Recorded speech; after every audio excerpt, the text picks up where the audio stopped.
I have with me Maureen Milligan, and she's with Grow America and helped us with the updates to the policy. So first we'll start talking about just the purpose and goals.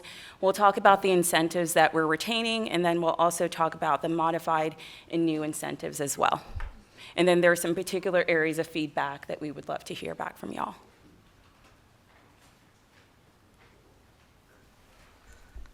So we have about 30 slides today. We'll move through it pretty efficiently, but we welcome your questions and feedback at any time in the presentation. But we just wanted to highlight specific areas that we really do need your feedback.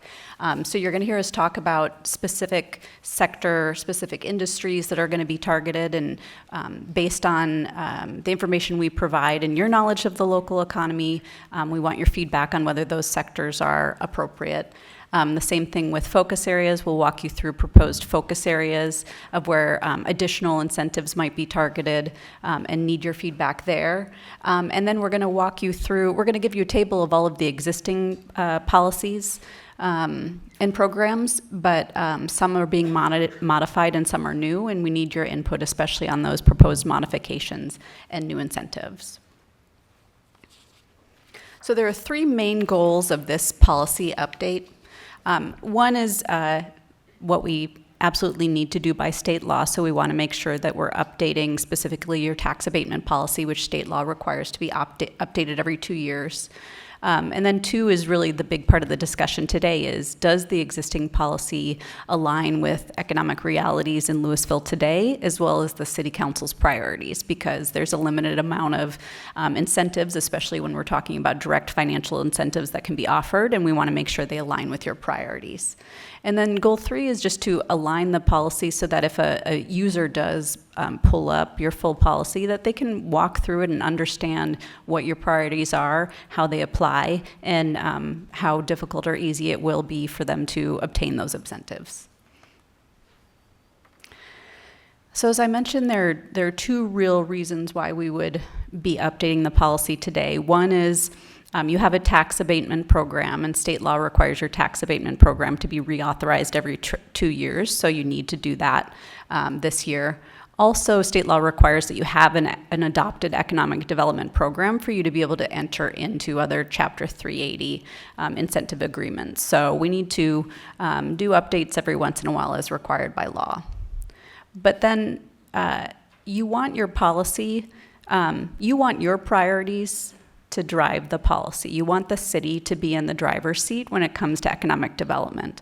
And so we want to make sure that the policy is achieving desired outcomes, that we're focusing on the types of business, either relocations or expansions or retentions that you want, that we're focusing geographically in the right areas, and that we're providing the right incentives that really do encourage businesses to invest or reinvest in Lewisville.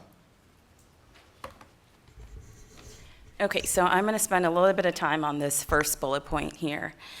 So part of this is deciding on what businesses we want to specifically attract, and it's not an all-inclusive list, but then identifying those that we do want to focus on. And so there's those listed here that we've discussed and wanted to propose to y'all: medical, life science, high technology, outdoor recreation, and then the semiconductor field.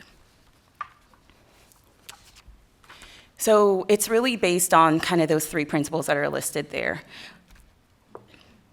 Building on our strength, leaning into the synergies of being in the DFW area, and then also being forward-thinking.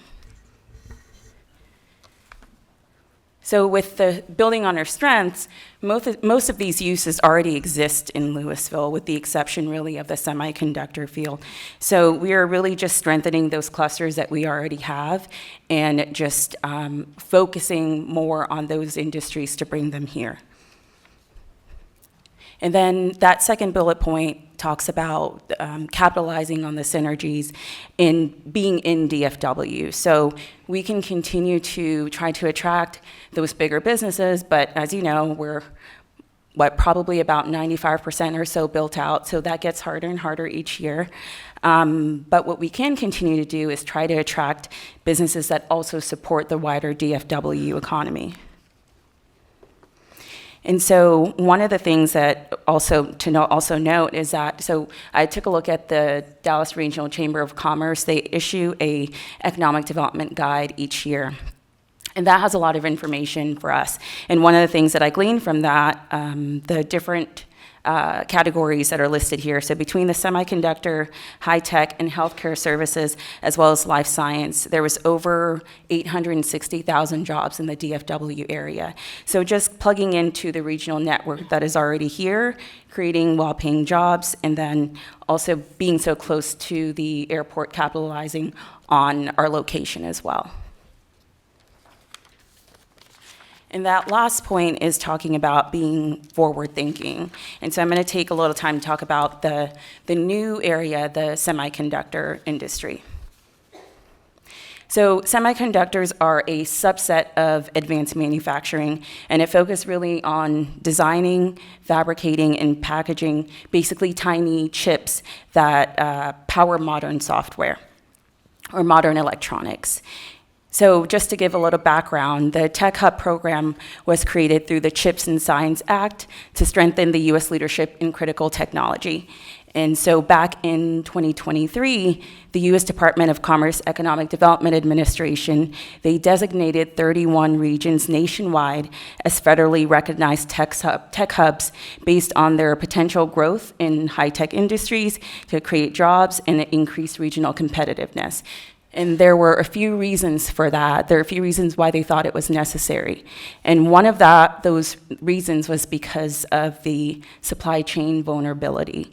So during the pandemic, there was a shortage of these chips, and that affected everything from automotive to medical equipment, but then it also affected our defense system. So then there was a national security issue.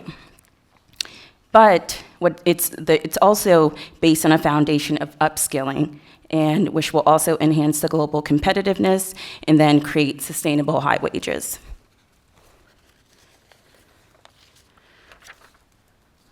So the Texoma Semiconductor Tech Hub was created as one of those 31 that I mentioned, regions that were national, that was a nationwide designation by the federal government.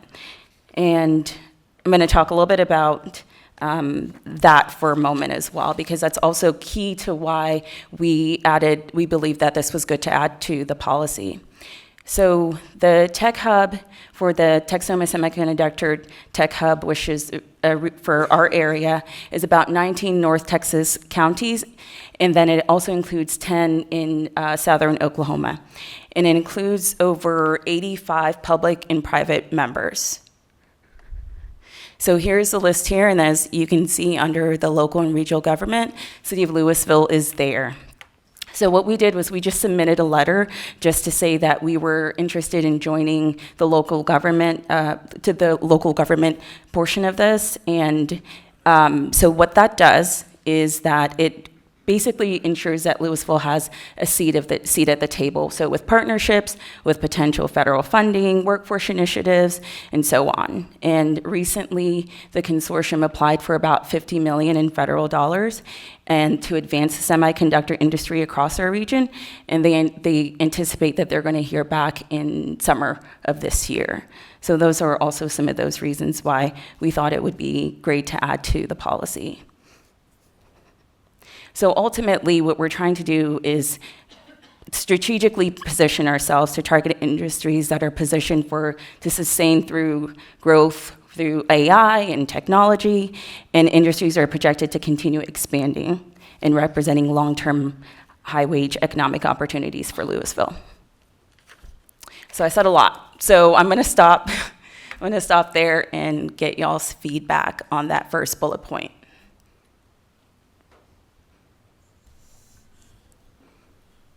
Thank you. So I'm excited to see this. I have an increasing concern about, I'm going to start by saying I think we have the exact right percentage of warehouses in our area. We're using them strategically. I don't care what it says out there on particular social media sites. I think we've made a good balance with that. But I do have concern with bringing in more jobs that are pickers, sorters. I think AI robotics is going to really take that over here in the next 5 or 6 years. And I hate to be a place that's got, warehouses in it that don't even have any. I realize it's going to create new jobs, but they're not going to offset one for one. So I like to see this direction a lot. Thank you. Comments? I really like leaning in to outdoor recreation. I think that's really important. I think I think all of these are fine. We're definitely going to get spillover. I see, Richardson and Plano really leaning into the medical, life science, and high tech. Plano had one that just recently actually backed out, which was unfortunate, which was a really large life sciences company coming in. And I also think that while there is so much expansion on semiconductor up the 75 corridor, the massive amount of growth and congestion that's going to hit is going to really force businesses to maybe double take and think about getting back closer to DFW Airport, which is absolutely our key advantage. That's bullet 1. Bullet 2? So bullet 2 and 3, we're just wanting to continue to retain and support local businesses that want to expand, to businesses that are here, but they're expanding and they would like help in doing so, and then basically promoting sustainability within our projects as well.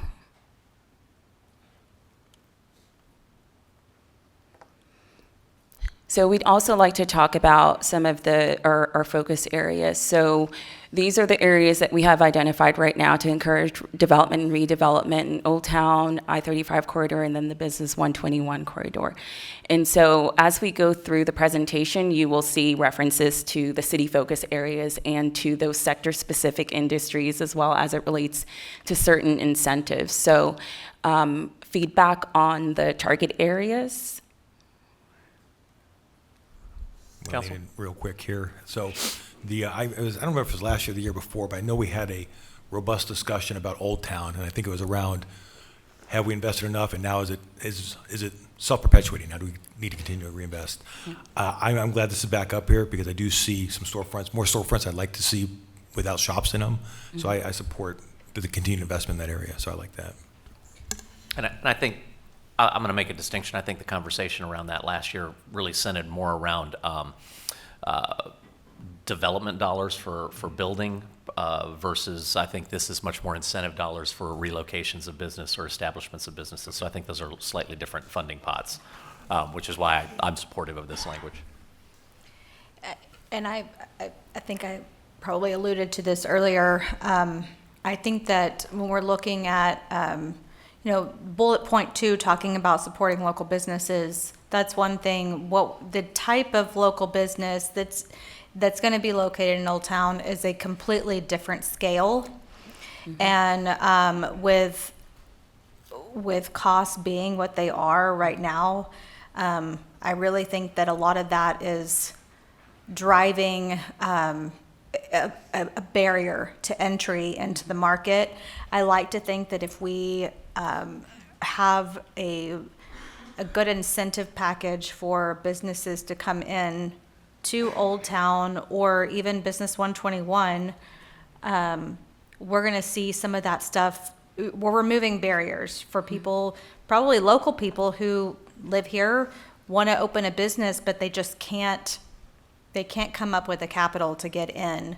And I know we do a few things to help, like with the grease traps and things of that nature, but when you're looking at, I got to finish out a small space and it's going to cost me $200,000 to $300,000, that's going to take 95% of those brand new businesses that want to get started and establish themselves in Old Town or on Business 121, and they're just going to say, well, we can't do it. We just can't do it. So I would love to see us, I understand there are legalities of what we can do and what we can't do, but can we find some additional ways to help some of these businesses get themselves established? Because I agree with Patrick. I mean, I walk my dog around here all the time. We do have a lot more empty retail space than what I would like to see, and honestly what I feel like is sustainable. And with all of the residential that's now, I feel like there's the demand there. There's just I think the cost to get in is the big barrier. And we'll talk about small business grants here in just a moment too, so we'd love to hear feedback on that. I'm with Kristen. It's the initial cost factor, but when you're talking about some of the small businesses that would love to open up on Main, it is that initial outlay, but it's the length of time they can't get anything back in to help offset that initial outlay.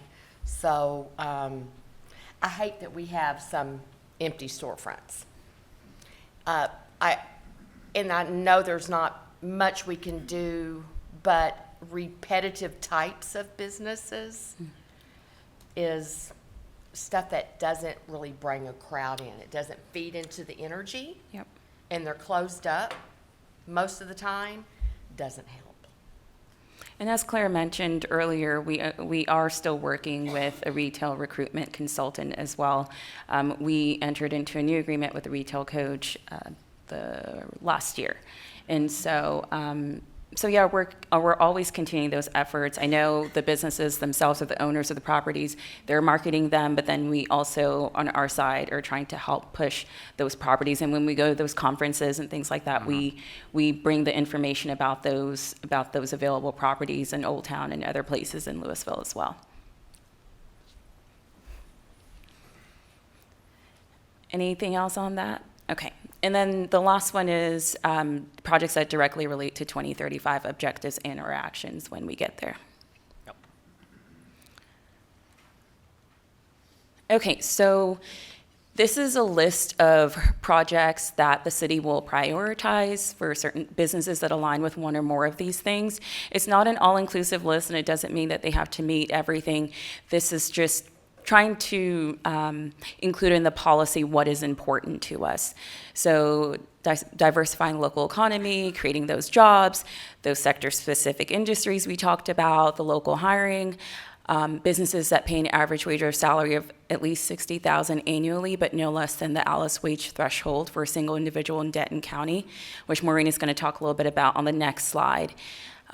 Businesses that agree to upskill, so the workforce development, as well as businesses that just provide additional community benefits. We wanted to include something, because we're not going to think of everything right now, but other community benefits that we can identify. Again, also going back to the Lewis 2035 plan as an example. I am going to ask for maybe thinking about this a little bit differently, but the average wage of at least $60,000, this is a $10,000 job and a $120,000 job averaged together. You know, I prefer to see something that talks more to the percent of employees that will make above $60,000 rather than an average salary. So, it's a thought. Averages always kind of give me the ick. Okay.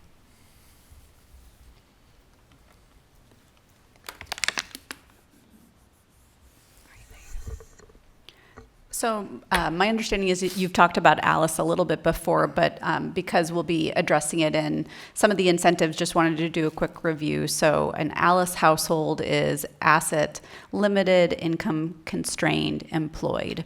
And it was developed really because other measures of lower income don't capture some of the difficulties that especially employed households have. So we have the federal poverty level, but that is not adjusted very often and doesn't take into account some of the very specific expenditures that households make. So housing, childcare, transportation, those things that you just have to have in your everyday budget.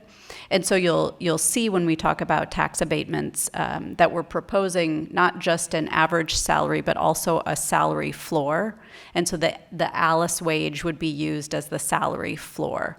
And again, this is not setting a minimum wage in the city, but it's saying if you do want public incentives, then this is the type of wage that we want your entry-level employees to make, because it's been determined that that's what a one-person household would need to be able to live, so they're not requiring other public benefits. So if there's any questions about Alice, but we just wanted to talk a little bit more about it before we mention it again. Okay, and then this slide just goes over prioritization of incentives for other types of businesses that are not bringing the jobs and et cetera. So occupying the vacant building, attracting destination retailer or restaurants, which some of this is already in the policy.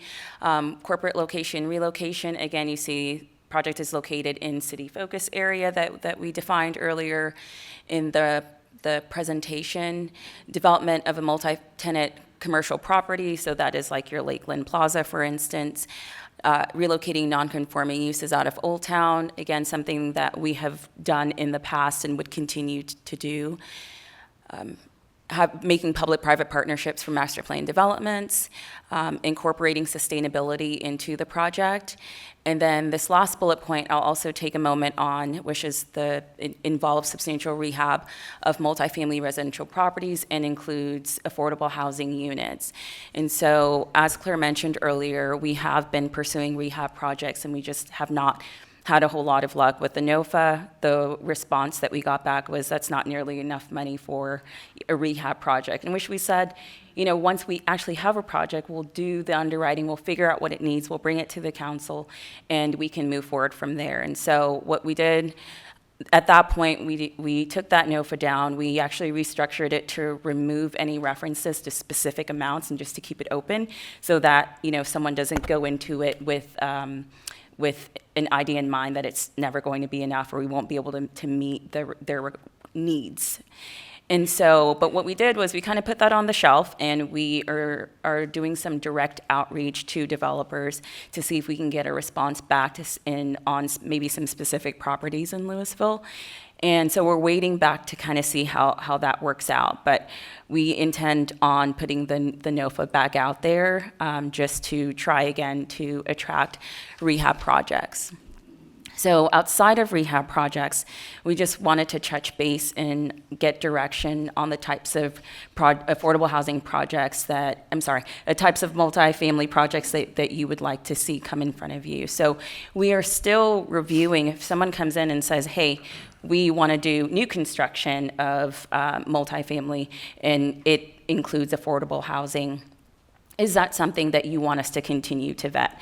And today, outside of the low-income housing tax credit projects and our first PFC project with Ohala, we have not had someone come to us with a good proposition, and that's why you haven't seen any of those. But the question is, do you want us to bring new construction projects to you for consideration if we feel like it's meeting some of the goals that you have established and want us to pursue? And just to clarify why the question is being asked, we've asked you this, I think, before. I think staff has had, different people on staff have a different understanding of what council, so we get in these debates on, council wants this, no, I think council said this, no, I think council said that. So we wanted to just have a touch point and make sure we're on the same page, because I think I've heard some council members going, I want to see all projects, and then I've had others say, no, just rehab. And so I'd like to get some clarity. I think obviously, right place, right time. You bring a new project. I mean, you certainly have got to look at it, but obviously, I think we've got a number of multifamily properties that need to be rehabbed. So, but I don't think anybody's going to turn down the right place, right time kind of attitude. I would say I definitely would love to see the rehab more than the new. However, I also recognize that the rehab is a lot more complicated, and so it is more likely that we're probably going to get proposals for new. I like to see them, but I mean, it sounds like we don't get a whole lot of them anyway. If you're getting one that you think has merit, yeah, I'd love to see. I can't give a total yes or a total no. It's always going to be it depends, which doesn't help you at all. I realize. No, it does. If it's very easily ruled out as no, this is not meeting anything that we talked about at all. But if there's a couple of things where you're like, well, maybe, then if it's a maybe, I would like to see it. Yeah, I was going to say the same thing. This is, if for nothing else, I just like to know what's going on, rather than seeing a Facebook post or somebody tell me, hey, that rehab one, I sure would like to know that so I could be informed about it. I think, yeah, I don't need to see the no's. You know, I trust, we hire great people, and I trust you guys to have that judgment. But the things that require, you know, substantial rehabilitation and investment, I'd like to be part of that decision. My focus would be more on the rehab, but I am open to look at everything. A true mixed income, if it's 100% low, no, I don't want to see it.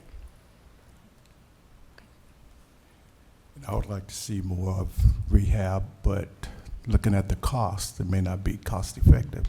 So maybe look at new as well. So both. Okay, we will continue vetting all. And my nuance on this is a little, I absolutely want to lean into rehab, whatever we can do on that. When it's an empty piece of property, I mean, we're constantly talking about, we're running out of property. I don't know if I want to see a mixed income multifamily on an empty piece of property, because it has very few. I mean, I get that there's some weirdness and whatnot, but I don't have nearly the threshold to jump over as I do in a rehab. But I also don't have nearly the threshold to jump over to like make without funding. So I'm going to be more hesitant on empty infill of this type of project than I am on redevelopment of existing, or leveling and rebuild. I mean, which is another option. But for me, it's that empty piece of ground that has fewer barriers.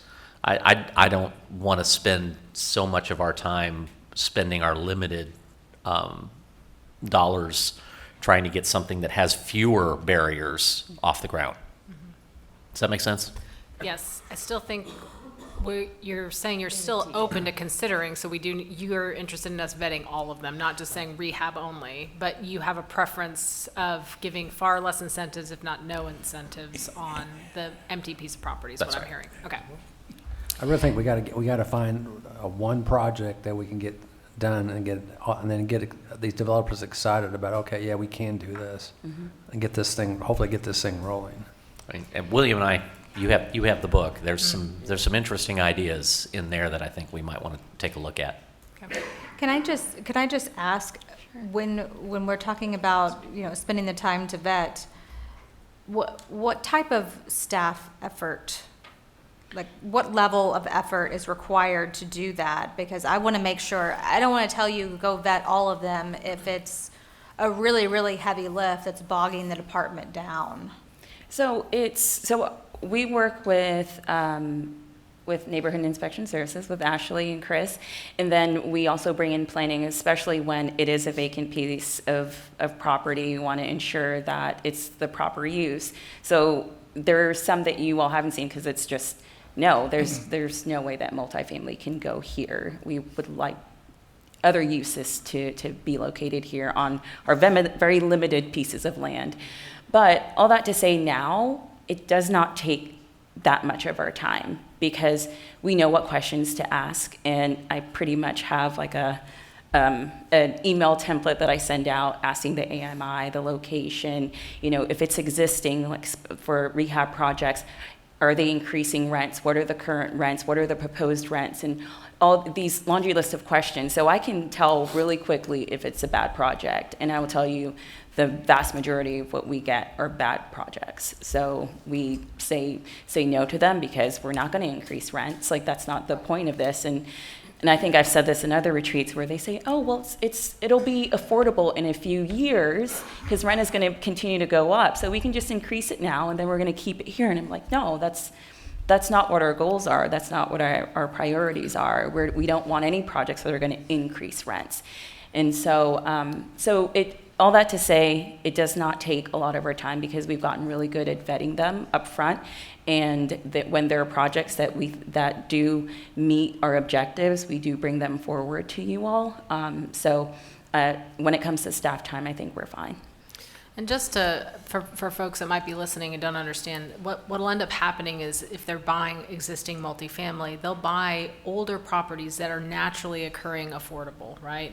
But they're going to invest money in that, but they're saying, hey, we want the city to incentivize this, but what's going to end up happening, we're going to make all the changes to the property. We may have to displace people temporarily, but then I'm going to increase the rent after I make the improvements. And that's been something where, like, I'm not sure that there's the temperature of council would be to say it's affordable, but we're going to increase the rent on that. So I think that's explaining kind Yes. of what's happening, right? Exactly.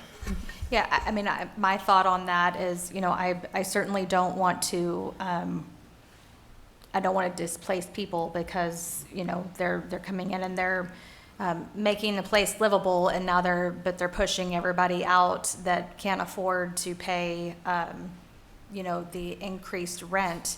So I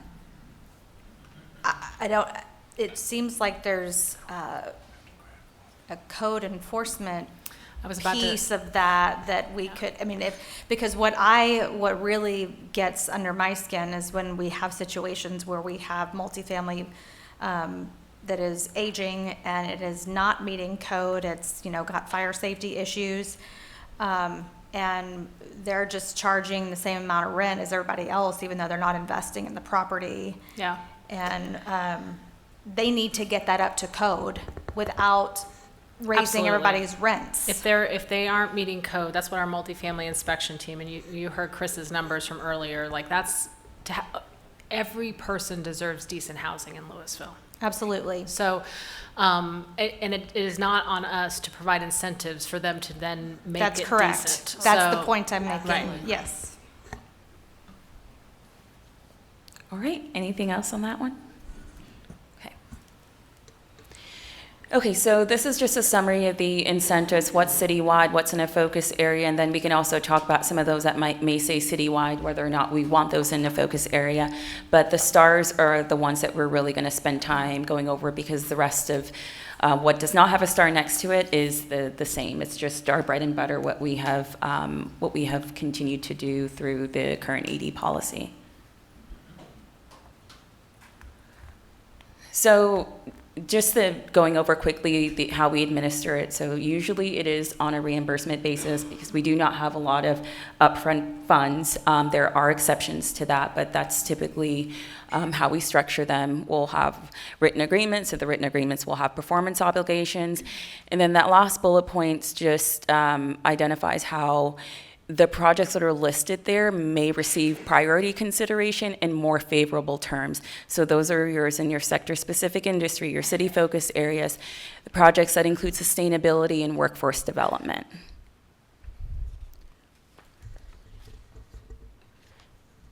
So again, this is just a list of those that we're not really going to touch on because those are incentives that we're retaining, but if there's any questions, happy to answer those as well.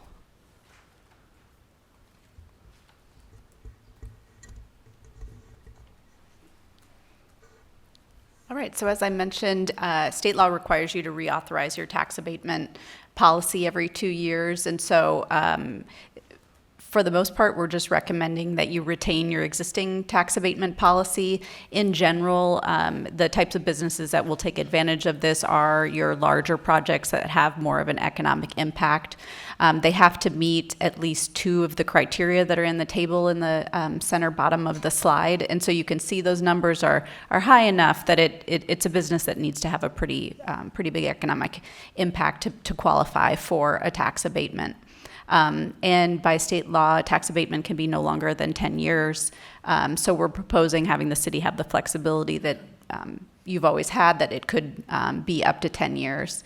But as I mentioned, we are recommending, so previously the policy just set an average salary of $60,000, and certainly we've taken down the recommendation of maybe moving away from average, but also imposing a wage floor. So using that ALICE threshold for a one-person household to impose a wage floor. If you want public incentives from the city, you do need to pay your workers a salary that they're able to live on.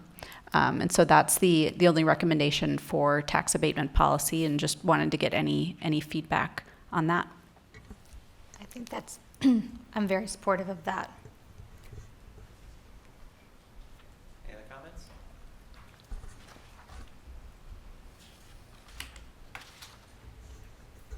All right, so this is your first new program. So we're proposing a small business grant that really is going to be open and flexible. This could be something that helps you recruit more businesses to open in Old Town or to expand. And so it's a broad definition of small business, but still is defining the business as small enough that people can understand that this is targeted to more of your entrepreneurs. So they can have up to 50 full-time employees or up to $5 million in annual gross revenue to qualify as a small business. So this is going to be focused on existing small businesses that are already in the city, businesses that want to relocate into the city, as well as commercial property owners could be eligible for this. You'll see on the next slide that tenant improvements are an eligible use of the funds. And so if you have a commercial property owner who's very comfortable that they would be having a small business as we define it, move into that property, and they want to do some great tenant improvements, then let's allow them to apply for the small business grant also. The list of eligible business types is specifically broad, so just about any small business would fit into one of these categories. But again, as I mentioned earlier, it's you being in the driver's seat and communicating your priorities. And so you can see things like experience-based businesses, which could be your game show, but could also be an outdoor recreation-focused business, focusing on micro-manufacturing. So that's those businesses that especially could be located in Old Town where they're actually manufacturing their product in the back and have a retail component in the front. And then this broad, unique local concept. So as we go through these incentives, if you think there are other terms or other types of businesses that you'd want to highlight, right? It's not saying that only those types of businesses would be eligible, but we want to highlight an X type of business. That's where your feedback's really important. Sorry, I just want to add feedback here from you all on these types. Are you okay with these types? Do you want us to reduce those? And then also in this discussion, we want to talk about where. So right now, it's listed as citywide. So do we want to say this is only for Old Town, or do we want to keep it open citywide? I mean, with the exception of the maker spaces with the retail component that we specifically called out as Old Town. So just wanting to get feedback on both of those.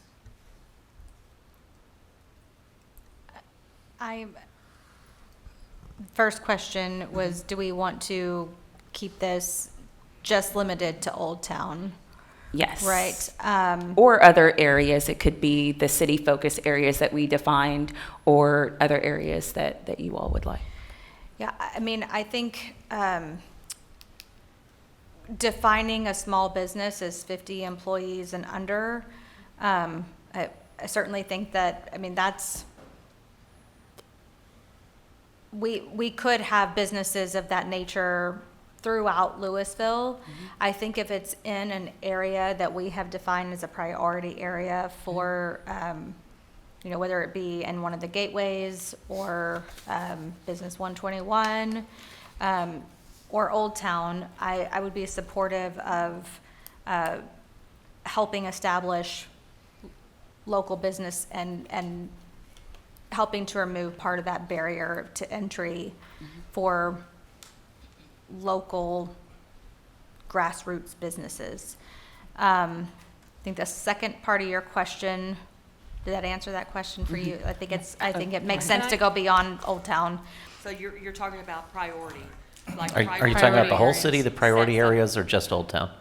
Different priorities, different areas. I'm like talking- Old Town 1 priority, 2 priority. Oh, are 3 we priority. talking about actually prioritizing what areas we No, want to see no, those? no. We had the priority areas earlier on that were Old Town, 121, and 35. So you So could either do all the city, gateways. the priority cities list or areas listed earlier, or just Old Town. Those are the 3 tiers imagined. There could be something else.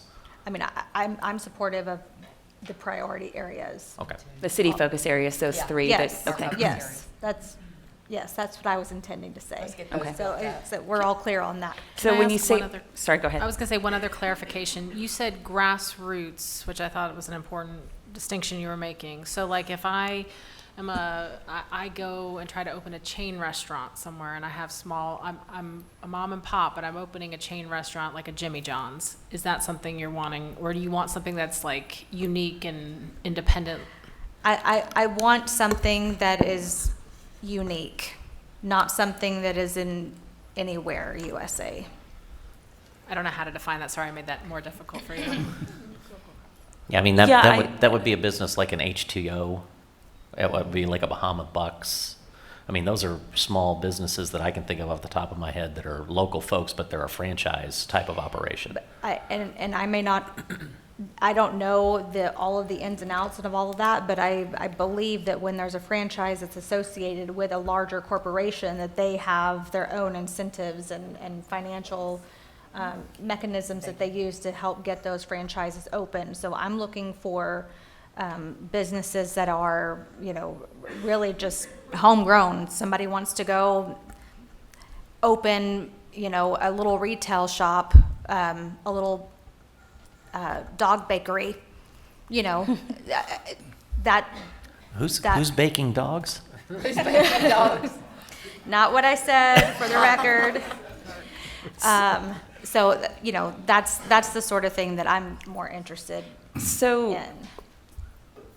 based on this list, would we then remove just retail and restaurant and just leave unique local concepts to kind of cover everything that you all are saying, or you want us to keep it I this? think that restaurants, like your restaurant's food and beverage, like Ethel Jane's is that's a local, that's a concept. But I think you could, I think what she's saying is that you could fill that under unique local That's true. concepts. Whereas if you do retail and restaurants, that actually opens it up to franchises. I think the last two bullet points you have here kind of are catch-all for what I'm thinking about when I think about what I would want to try to help get up and running, are the unique local concepts. And if we wanted to if you wanted to put in parentheses, retail, restaurant, food, beverage, whatever, Okay. and then remove the two at the top, I think that might make it a little more clear. But I mean, if we're talking about perhaps I've gone ahead a little bit, but if we're looking at a $10,000 grant, I mean, I think that's probably something that is going to make a huge impact with the scale that I'm talking about versus a Jimmy John's franchise coming in. And then one point of clarification, you mentioned wanting to prioritize the city focus areas. Does that mean that we want to leave it open in the policy to utilize this incentive outside of the city focus areas, or just the city focus areas? I mean, I'm trying to think of it seems like the city focus areas would be the most likely location of any of these businesses anyway. I think that, particularly when you're talking about a small local business wanting to open, they're going to have to they're going to want to be located in a place that's where there's synergy with other small local businesses and not, just kind of a one-off place, kind of not in a great location. I would prefer to just keep it within the city focus area. And if we had a small business come to us and say, hey, I want to do this, and we can kind of tell them, because it's really setting them up for better success to be in a city focus area anyway. So maybe not say, well, no, you can't have it, but say, hey, well, have you considered these locations instead? This might be better for you. Okay. What do you classify as experience-based business? What does that mean? The game show experience. Yeah. Okay. Escape okay. room. Okay. You could call Odin Clack's Leather Shop an experience space because Yeah. he teaches there.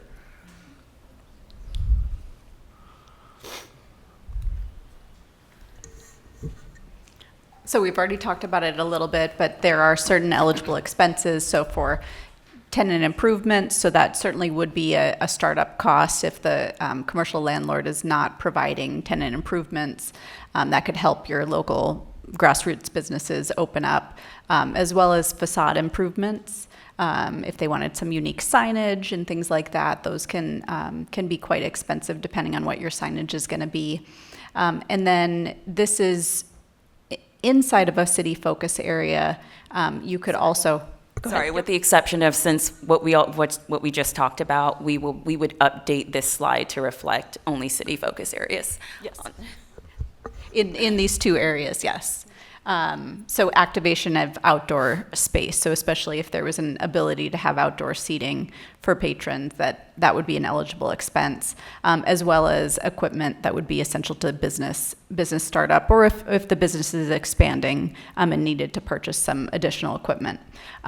Like many of incentives, we want the business owner to have some skin in the game, though. So $10,000 is not what you get. It depends on the project cost, and the city would pay up to 50% of the project costs.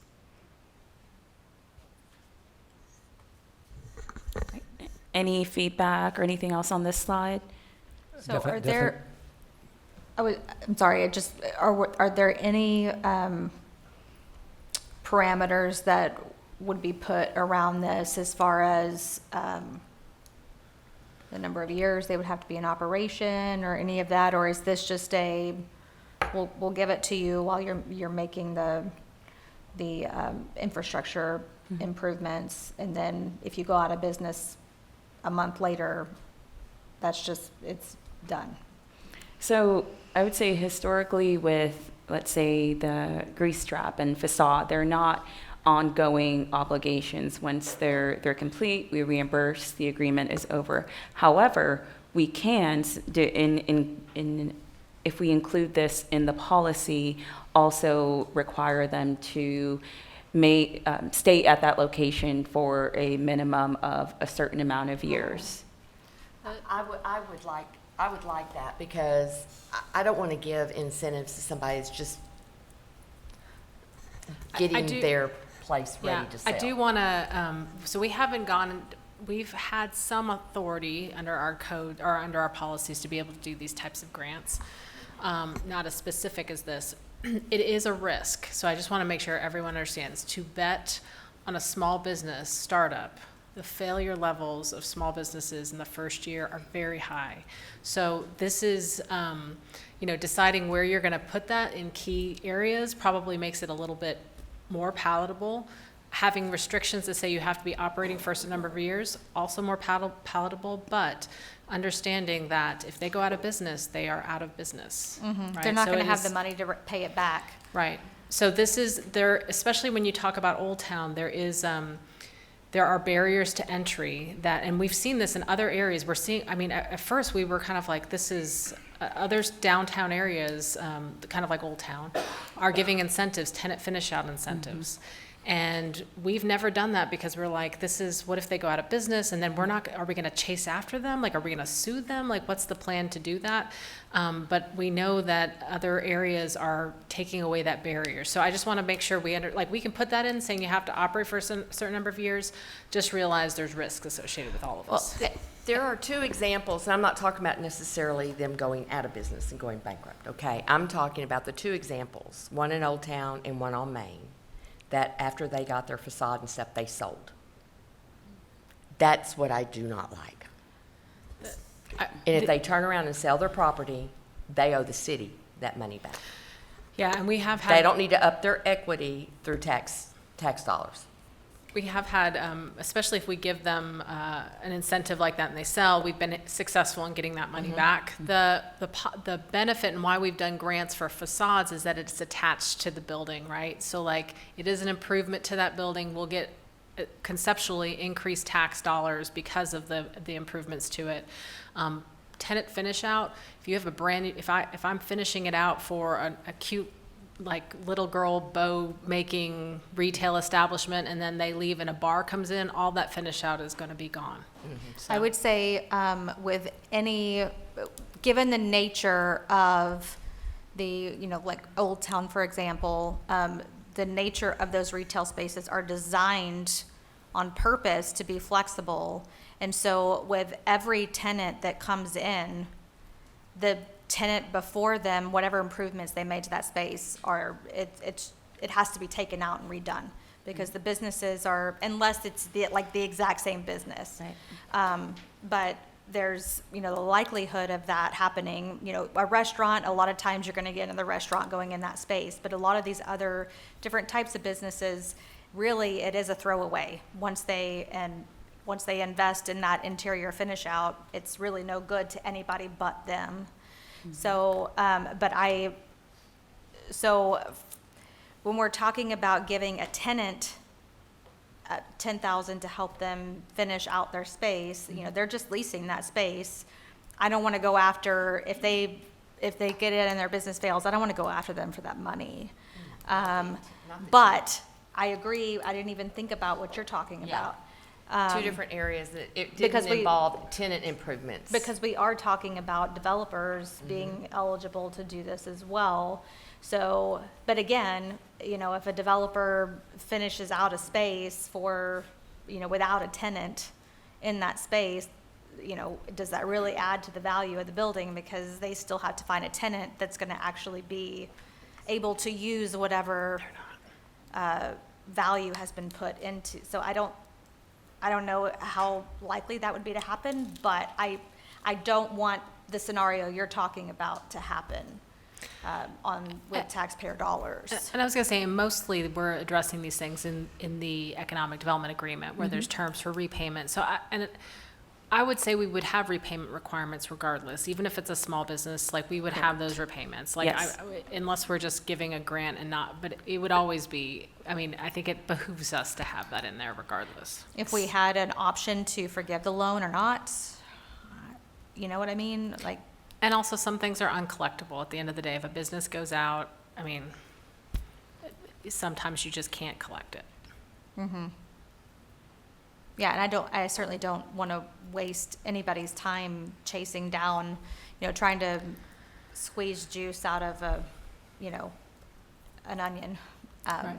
So, And the way we're anticipating this being is much like our facade grant. So Marichelle will do an action step in the upcoming year asking for funding to be able to give grants, cash grants on the front end to these small businesses that meet these qualifications. So it won't be like this unlimited, we can start small, see how it goes, and then kind of move from there. If it's successful, we can keep building upon it. I like that. So then to clarify, am I hearing not to include ongoing requirements for them to remain in that location for a certain amount of years? No, I think they want to have it, and then Okay. we'll deal with it on a case-by-case basis. Okay. It'll, we can put it in the policy or the agreement either Yeah, way. we put it in the policy, and then that's something we can negotiate when we're talking about, right? Yeah, so I can put it broadly, and then we can negotiate how many years on a case-by-case basis, because it's really going to depend on the project and which type of use that's listed there and things of that nature. So we can write it broadly. Okay.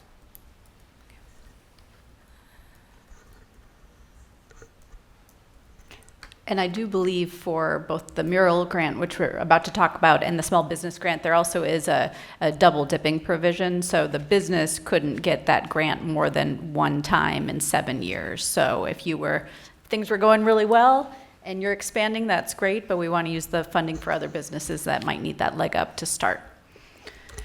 So for the mural grant, it is the same type of eligibility that you have for the small business grant, except so that it could be somebody who exists in the city, somebody who's relocating, or a landlord, but they don't have to be a small business. So the requirements regarding revenue and employees don't apply to the mural grant. So you could have larger businesses be eligible for the mural grant. But they would be eligible as long as the project is proposed on areas that are visible from the public right-of-way or public space, and in good structural condition, right? Because this is not intended to be a grant to help you actually fix your building, your facade. It's to just beautify and improve what is already there. And much like the small business grant, you've got to have skin in the game, so up to $10,000, but only 50% of eligible project costs. And this isn't just supplies. This would be labor, really anything that's going into the project itself, to paint the mural would be an eligible project cost. And so I know we talked about this a little bit earlier, so then we can also talk about whether this is Old Town, whether this is a city focus area, and then feedback on the maximum loan amount, maximum grant amount as well. I have no idea how much it costs for a mural. So I know at least the last two. I know Buffalo Hirsch was about 14,000, and we're looking at doing bringing forward a project that will also include a mural, and it's about 22,000. So I think it's just really going to depend on how big it is. That's shocking that Buffalo Hirsch's mural was that cheap. Yep. So their grant amount was 7,000. They got a good deal. They got a really Yes, good they deal. did. I'm fine with the amount. As far as the location, whether we wanted, I would say probably, I like keeping it within the focus areas as well. Okay. Any other comments? Just a quick question, could a small business, if they wanted to, we're gonna get started up and then we wanna do our, can they get both? Yes, and so that's, for instance, when we do a facade grant, they could also get the grease trap grant, and they could also get the fee waivers and reimbursement. So we kind of stack the incentives for the incentives that they're eligible for. We usually stack them. So yes, they would be eligible for both grants. Okay. What is the timeline do they have to get this done? Or is that just going to be negotiated in the agreement? Yes.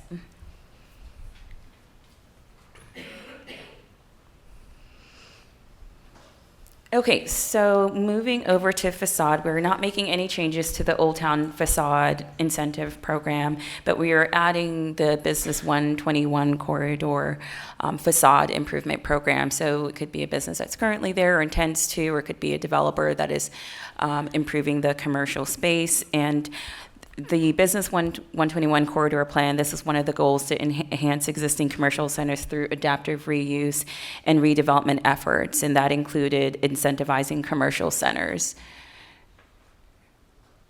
And so here is a list. So it would be either 50% of the eligible improvement cost or $250,000, whichever is greater. You'll see there the facade improvements, the types of facade improvements that would qualify are the same for the Old Town program. There would be parking lot improvements that would include resurfacing, or if they're reducing how many parking spaces that they have and they're going to activate it, then that is also something that would be eligible. Landscaping, open space, and other uses, some of those uses that are called out in the Business 121 corridor plan. And then adding unique design elements such as public art, play areas, outdoor seating.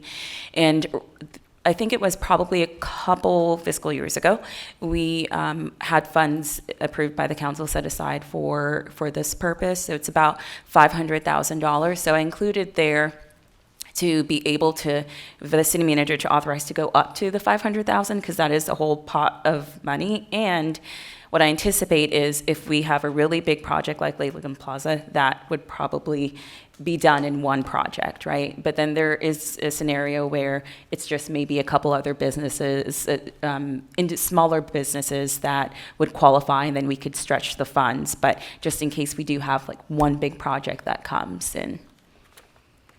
Well, I think that this is very much needed and would make a huge difference. So I'm good with everything that's listed here. My question would be, because I think this came up recently when we were reviewing a facade grant for a business in Old Town, and the parking lot improvements were not an eligible expense.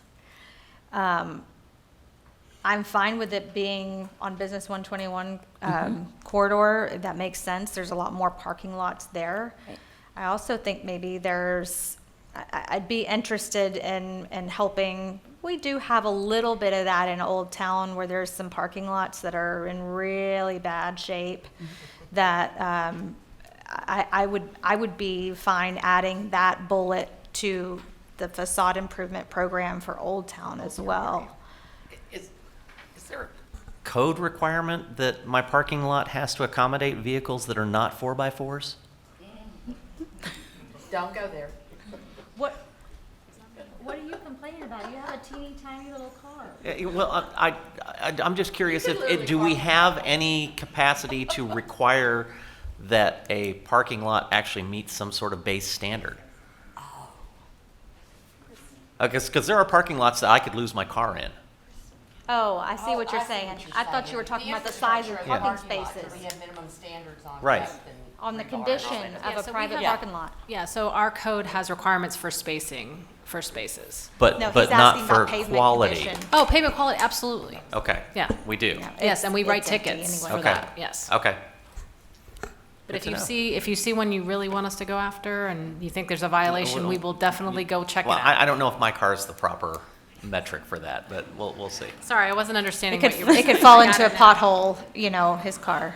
I think his car is the one that caused the square. Yeah. Could be. The Could be. square don't. Marshall, I'm reading that first line really weird. So can you help me understand that?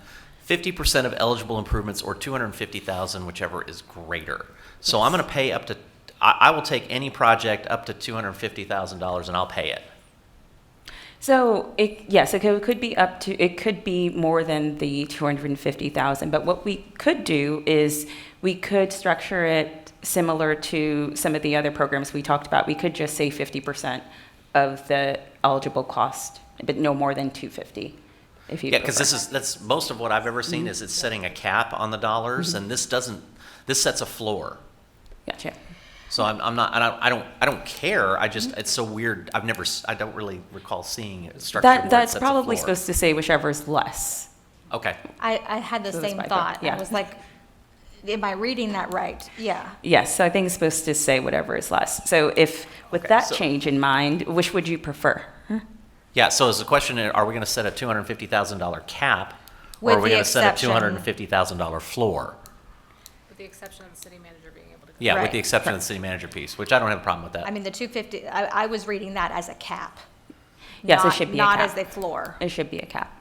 Okay. So we'll rephrase that to say that it has to be 50% of the eligible improvements, but no more than 250, with the exception of the city manager's authority. Okay, thank you. And then lastly, just talking about the grease trap grant for Old Town, this is staying the same relatively. We just increased the maximum cost. So before it was $7,500, and just wanting to increase that to $10,000 just to accommodate actually the additional costs and how high things have gotten over time. So.